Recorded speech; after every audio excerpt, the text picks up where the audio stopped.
समय पूर्व आसला मौसुमी एवं वर्तमान समय जिते समय पूर्व मौसुमी आसी स्वाभाविक समय 8 दिन आगुआ केरल छुई दक्षिण पश्चिम मौसुमी वायु ओडिशार सरल मौसुमी पहुंचब बोली आकलन करा प्राक मौसुमी वर्षा आरंभ हो सारी चारिआडे मेघुआ पाग रही अनेक स्थान में वर्षा तेरे बंगोपसागर एक लघुचाप दाना बांधुची मे 26-27 लघुचाप नहीं आकलन करुच्ची पाणीपाग विज्ञान केन्द्र। विश्वजीत साहू पाणीपाग विशेषज्ञ आम सहित जोड़ी होती आपको स्वागत करुक्त साहू आपन जानापी चाहबू कि समय पूर्व मौसुमी आसी सारी पाखापाखि 8 दिन पूर्व केरल छुई सारी मौसुमी तेरे वर्तमान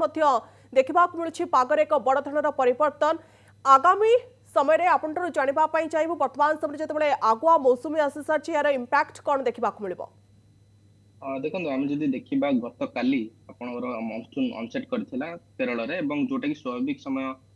जदि देखा 8 दिन पूर्व अनसेट करथिला एवं जो कंडीशन रही था आपन सैटिस्फाई करबा को जेमति कि आपनकर 2 दिन कंटीन्यूअस रेनफॉल एक्टिविटी हबो एवं तार जो 60% अंचल रही केरल रो सेठी आपनकर भलो वर्षा रेकॉर्ड हबो एवं एई सब कंडीशन सैटिस्फाई करथिला एवं जेहेतु गोटे अरब सागर गोटे अवपात सक्रिय रही तबे ताहा कोन करछि ना आपनकर जो दक्षिण पश्चिम मौसुमी वायु रही ताकू आउ टिके त्वरान्वित करुच्ची आपनकर अग्रसर करबाकू एवं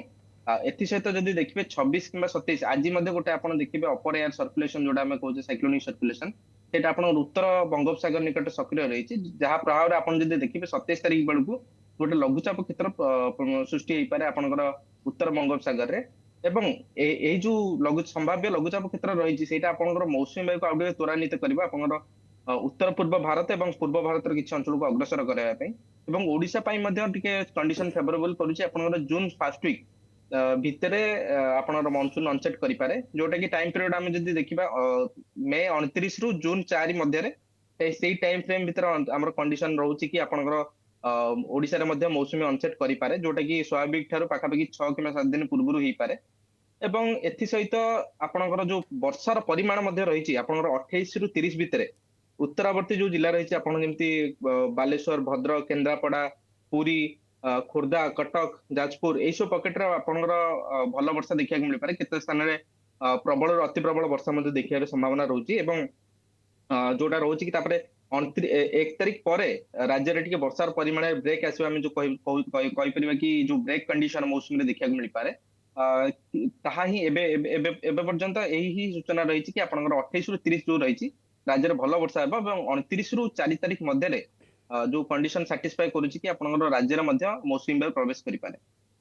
ओके तेज श्रीयुक्त साहू पूर्व एक नजर रही जेबे जेबे आगुआ मौसुमी छुई देखा मिलूँ कि प्रथमे प्रथमे वर्षा होती किंतु परवर्ती समय मरुड़ी भली स्थिति उत्पन्न होती किंतु वर्षार परिमाण कमी जाए किंतु किछि किछि स्थान में एते मात्रा वर्षा होती कि बन्या भली स्थिति उत्पन्न होती चलित थर जो मौसुमी आगुआ आसूची सड़ा आसूची एमती किछि प्रभाव देखा मिल कि ये अनुमान करा जाई पारे कि देखो विगत किछि वर्ष आपण जदि मौसुमी रो कंडीशन देखिबे केवल एटा आपनर डिस्ट्रीब्यूशन टाको बहुत भाव में प्रभावित करछि जेमति आपण जदि देखिबे जून जुलाई मासरे कम वर्षा होछि एवं अगस्त सेप्टेम्बर जो वर्षार परिमाण रही सेटा बहुत अधिक रही जोटा कि आपनकर जो अनडिस्ट्रीब्यूशन रेनफॉल हम जोटा कहूचे अस्वाभाविक वर्षा सेटा को गोटे लीड करुछि एवं जोटा संभावना रहउछि कि आपनकर जो मौसुमी ऊपर गोटे बहुत बड़ इंपैक्ट पकोछि किंतु चलित वर्ष जदि देखिबे आपनकर जो पारिपार्श्विक परिस्थिति रही ସେଇଟା ଟିକେ ସୁହାଉଛି କି ଆପଣ ପ୍ରତି ଜୁନ ହଉ ଜୁଲାଇ ହଉ କିମ୍ବା ଅଗଷ୍ଟ ସେପ୍ଟେମ୍ବର ପ୍ରତି ମାସରେ ଟିକେ ଡିଷ୍ଟ୍ରିବ୍ୟୁଟେଡ ରେନଫଲ ଆକ୍ଟିଭିଟି ରହିପାରେ ଯଦିଓ କିଛି କିଛି ଯେମିତି କି ଆପଣ ଦେଖିଥିବେ ମୌସୁମୀ ସମୟରେ ଆମର ଗୋଟେ 3 ରୁ 4 ଦିନର ବ୍ରେକ୍ ଫେଜ୍ ଆସେ ସେଠି ଖରା ଭଲ ହୁଏ ମୌସୁମୀ ଜନିତ ବର୍ଷା ଦେଖିବାକୁ ମିଳେ ନାହିଁ ସେଇଟା ଆମେ ବ୍ରେକ୍ ଫେଜ୍ କହୁ